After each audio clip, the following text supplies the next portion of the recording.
eternidade habita dentro de nós. Esse é o primeiro ponto, a eternidade no coração do homem. É uma outra forma de mostrar que existe uma íntima união entre o nosso espírito e o Espírito de Deus. Deus tem um especial interesse pelo o nosso espírito.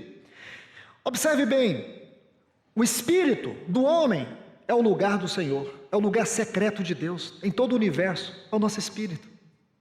É o lugar do Senhor, é no homem, no nosso espírito, que Deus fala, que Deus comunica, e que Deus tem comunhão conosco. Em Provérbios, capítulo 20, versículo 27, diz que o espírito do homem é a lâmpada do Senhor. Por quê, irmãos? Porque quando aquela luz, Deus é luz, refletiu sobre o objeto do seu amor, que é Cristo, essa luz ela veio para dentro do nosso espírito. Por isso que diz que o espírito do homem é a luz do Senhor. Imagina, irmãos, a luz que é Deus, que reflete sobre Cristo, entra para dentro do nosso espírito. Essa é a criação, irmãos. Consegue capturar isso? Foi assim que Deus criou o nosso espírito.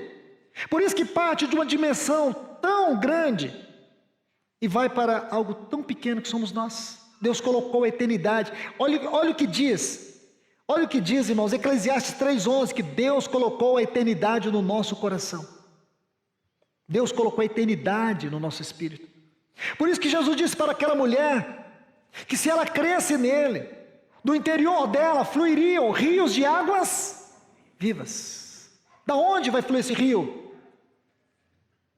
Se você vai para o Salmo 46, diz que há um rio que alegra a cidade de Deus, o santuário da morada do Altíssimo, e Deus está no meio dela.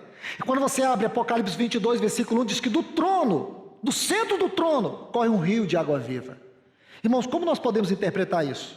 Jogando para o ar e ver o que acontece? Não, só tem um rio. Aquele rio que alegra a cidade de Deus, o santuário da morada do Altíssimo, é que encontramos em Apocalipse capítulo 21, versículo 1. É o mesmo rio que Jesus está falando para aquela mulher. É o rio que fala da vida eterna, gloriosa, bendita, regeneradora, vivificadora do seu Espírito, que agora veio para dentro de nós. Glórias ao Senhor por isso, irmãos. Você pode adorar o Senhor por isso? Então, irmãos, isso é lindo. Eu vou citar só mais um ponto, o terceiro, para que a gente possa concluir numa última oportunidade. O terceiro ponto que eu quero lhes mostrar aqui, porque esse assunto é tão importante, irmãos, é tão rico. Deixe-me fazer um pequeno parênteses antes de entrar no terceiro ponto, mas eu vou fazer bem rápido.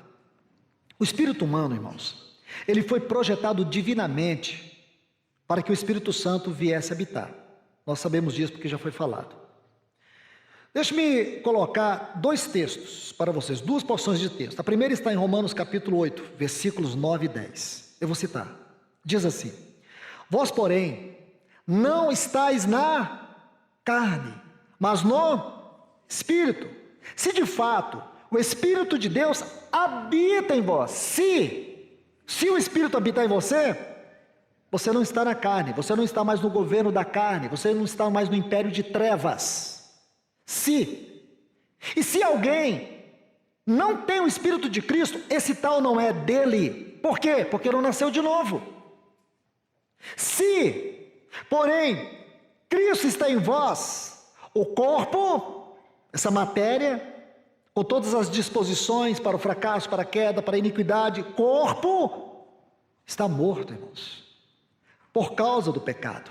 Ele é incapaz. A palavra morto aqui mostra a nossa incapacidade. Nós sempre vamos viver com essa incapacidade por causa deste corpo, que fala dessa natureza. Mas sabemos que um dia esse corpo será revestido da incorruptibilidade. Então diz aqui, irmãos, mas, eu gosto dessas conjunções, mas o Espírito é vida, por causa da justiça da obra de Cristo lá na cruz do Calvário. Aí o outro texto, 1 Coríntios capítulo 3, versículo 16. Não sabeis vós que sois o santuário, o templo, a casa de Deus, e que o Espírito de Deus habita em vós.